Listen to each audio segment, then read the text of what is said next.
Hello, welcome back, Recapped Mystery here. Today, I'm going to explain a science fiction thriller film called Children of Men. Watch out and take care. The film's plot takes place in 2027. Female fertility has been non-existent for the past 18 years, and experts are baffled as to why. With no women reproducing, humanity has not had a new child in 18 years, and the Earth is crumbling. Most of the world's cultures have disintegrated as a result of conflict and human extinction. African and East European countries have crumbled, and people have migrated to other wealthier nations. Because of the growth in the number of illegal immigrants, the UK has become a police state, and the police have the ability to arrest whoever they find. At the start of the film, we learn that the world's youngest citizen, Argentine baby Diego, who was 18 years old, had died.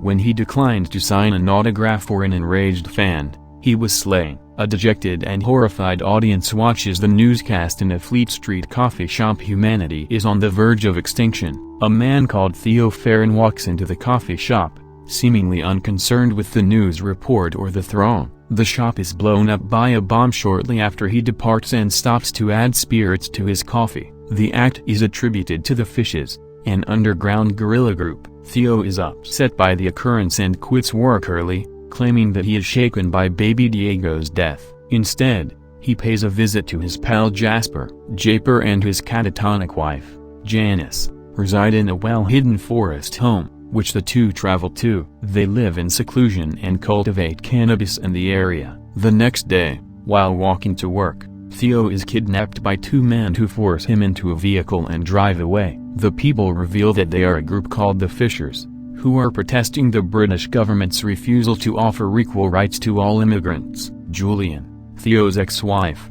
comes out to be the group's leader. Dylan, Julian and Theo's son, was born, who died 20 years ago in a flu pandemic. The two had not seen each other since. She first informs him that the Fishes were not responsible for the previous day's bombing of the cafe. Then one of her group angrily says that the government bombed the cafe in order to incite dissatisfaction among the Fishes. Julian asks Theo to create phony transit papers for an illegal immigrant with the assistance of his cousin who works in the government. Theo goes to see his cousin and obtains the documents, but they clearly stipulate that Theo must accompany the immigrant out of the city. He accepts and drives to the southern coast of England with Julian, her associate Luke, the immigrant Key, and her midwife Miriam. They are stopped in their tracks by a burning automobile in the middle of the road. Soon after, a horde of people attacks them. Everyone panics, and Luke begins driving in reverse. However, someone in front of them shoots Julian to death. As they depart the scene of the attack,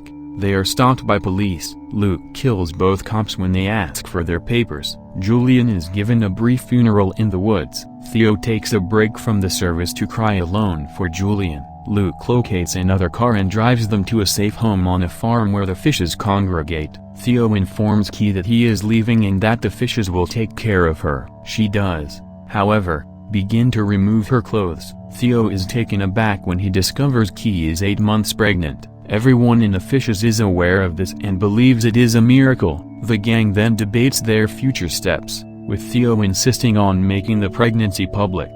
The Fishes, on the other hand, claim that the British government would kidnap Key and her child and use them for their own gain. They leave the decision to Key, who agrees to remain in the Fishes' custody. Luke awakens in the middle of the night to a ruckus outside and slips out to watch two injured guys arrive at the house. Patrick, Julian's accomplice and a sociopath, is one of them. He overhears Luke and Patrick's talk and is shocked to learn that Julian's murder and the riot were all organized by the Fishes. They intend to use Key's baby for their own purposes, probably to profit from her. They also want to murder Theo the next day. Theo becomes terrified after hearing all of this. He rushes into Key and Miriam's rooms and informs them that Luke was responsible for Julian's death.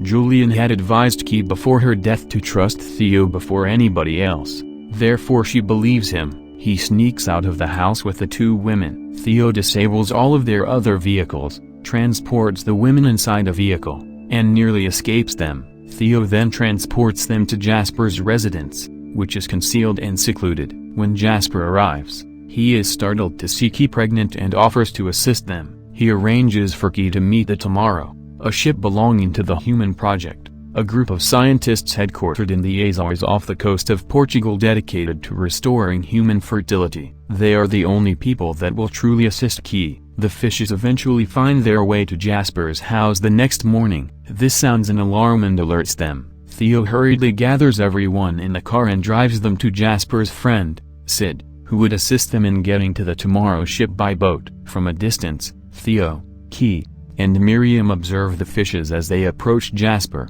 When Jasper refuses to speak, they shoot him. Theo is frustrated and devastated by his friend's death, but he gets back in his car and continues the quest. The three arrive at an abandoned school and remain there until a car arrives. Jasper's friend, Sid, who happens to be an immigration officer, is inside the automobile. The aim is to get the three arrested as immigrants and transport them to the next ship in the immigrant bus. Sid brings them to a refugee camp, where they witness the troops slaughtering civilians one by one. Key had contractions and whimpers and discomfort the entire journey. Miriam, a gynecologist prior to the infertility pandemic, assists Key with the contractions. They successfully board the refugee bus and travel to Biggs Hill. Key's water breaks on the way, and she is going to give birth. An immigrant police enters the bus and inquires as to what is wrong with her. Miriam acts strangely to divert the officer's attention away from Key. She is detained and hauled off the bus,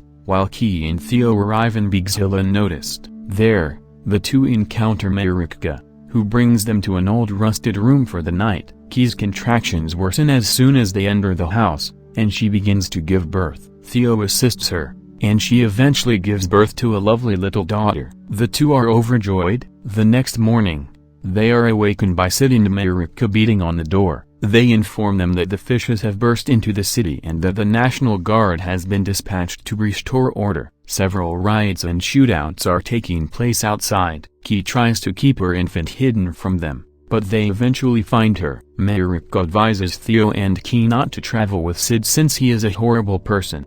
However, Sid threatens them with a gun. Sid, it turns out, wants to turn Theo and Key in for money. Sid is attacked by Marika, and the three narrowly escape. They manage to reach Marika's family despite the street rioting and shootouts. They take excellent care of the infant and Key and offer to assist them in reaching a boat. They wheel Key outside in a wheelchair. As they make their way to the boat, the streets are in shambles as gunshots fly everywhere. But before they arrive, the fish kidnap Key and murder Marika's associate. The fishes, however, are assaulted by British forces, and Marika and Theo manage to flee. They flee the shootouts and bomb explosions and are quickly separated. Theo looks around the buildings for Key and the child. He then rushes upstairs and discovers Key and her wailing baby sheltering in a corner amid the dead and maimed. Luke is on the other side, shooting through the window at the force. Luke fires fire on Theo as he tries to take Key and the baby out. But Luke is killed a few moments later, and they manage to escape. It bursts as they exit the room. Everyone who sees them is surprised as the two finally leave the place with the infant. The shooting and explosions cease as everyone stare in astonishment at the baby. When a soldier instructs everyone to stop firing, some of them fall to their knees to pray. As the two flee, the firing resumes, but they manage to flee and reconnect with Marika. Theo, Key, and the baby board the boat and depart from the harbor. They notice fighter planes flying overhead, and Key is concerned that they will be late. Theo promises her that they will make it to the ship the next day. Key sees blood and begins to panic, saying that she is bleeding, but Theo claims that it is his, as Luke had shot Theo before they fled. An injured Theo shows Key how to burp her baby. Key tells him, as he whimpers in anguish, that she will name her kid Dylan after Theo's late son. As Key looks around and helplessly cries Theo's name, he quickly loses consciousness. Her countenance brightens when she notices the Tomorrow spacecraft in front of them. They had finally arrived at their destination. Before the film closes, we hear the sound of children laughing, implying that the world has returned to normal. Please subscribe to assist the channel, turn on notification and leave a like. Thank you for taking the time to watch. See you again soon.